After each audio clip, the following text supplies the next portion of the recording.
to our distinguished Majority Leader, Mr. Scalise, from the great state of Louisiana. The gentleman is recognized.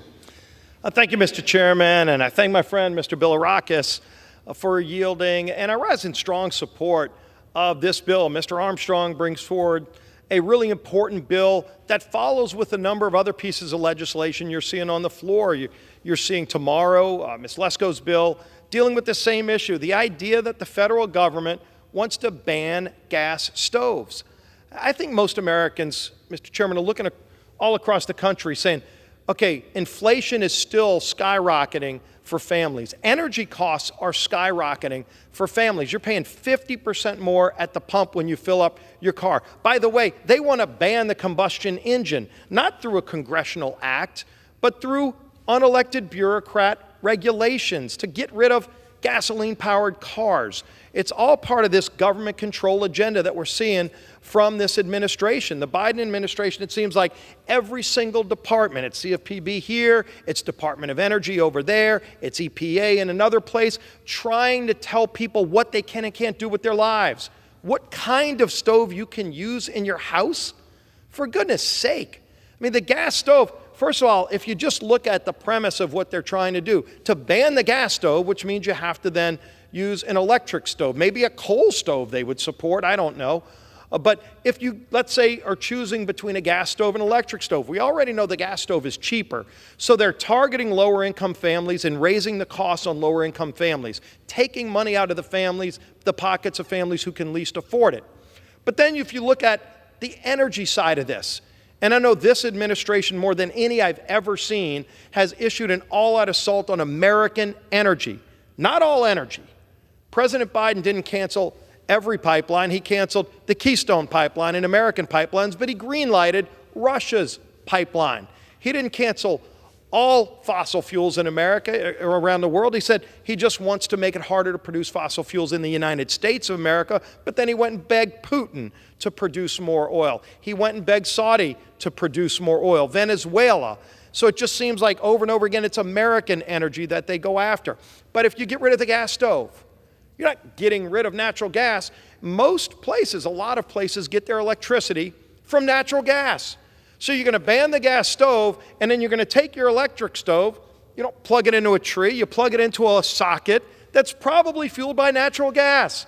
What an irony, but don't worry, they're going to probably try to ban that too. Who are the people that come up with these ideas that are sitting around in a room not trying to figure out how to lower inflation, not trying to figure out how to get spending under control, not trying to figure out how to secure America's border?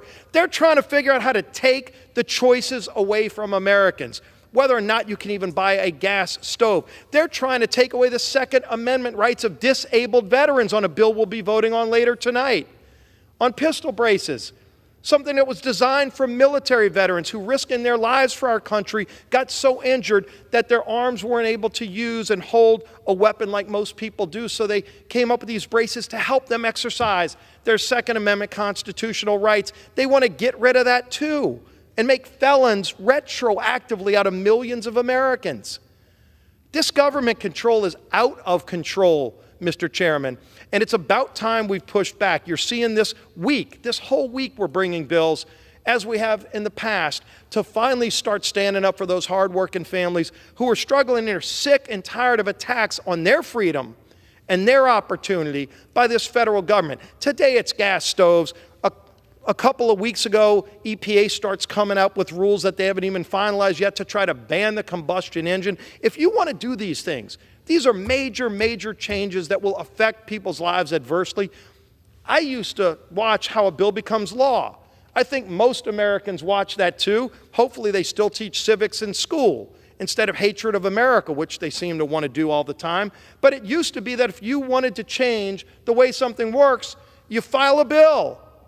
You go talk to your member of Congress, and you file a bill. You go to committee. You explain your idea. If it's a really dumb, nutty idea, it gets voted down. Well, I guess they got voted down so many times they decided, why go run for Congress? They just got into the unelected bureaucracy where they can just come up with these ideas and there's no accountability, which, by the way, is why we're bringing the REINS Act later this week, a bill that says any kind of change from an unelected bureaucrat that affects your life, these hardworking families who are sick and tired of waking up going, what did the government do to me today? And how am I going to now live my life and have my freedoms when they're trying to take it away at every different angle? And the REINS Act says if an unelected bureaucrat does that, they have to come before Congress first. The elected people that are held accountable every 2 years were on the ballot. If it's a really good idea, present it in public view on C-SPAN. Can anybody tell me who the person is that came up with this rule? It's going to affect every American's life. No one can name who they are. Why don't you make them come? It's a great idea. They should be proud to present it in open view like this forum is right here and tell everybody what it's about. And if we vote it up, it becomes law. If we vote it down, the dumb idea dies. And yet that's not how it works, which is why we need things like the REINS Act. But this unelected bureaucracy, these big government socialists that want to control every aspect of your life, we're sick and tired of it. We need to pass this bill. We need to pass the pistol brace bill. Tomorrow we need to pass Ms. Lesko's bill. We need to pass the REINS Act and the Chevron deference bill. That's just this week. Every single week we're seeing this administration go after the rights of hardworking people, and they're sick and they're tired of it. I'm glad this Republican majority is standing up for those families who are struggling, and they're tired too. Let's get this done. Let's pass this bill. I yield back the balance of my time.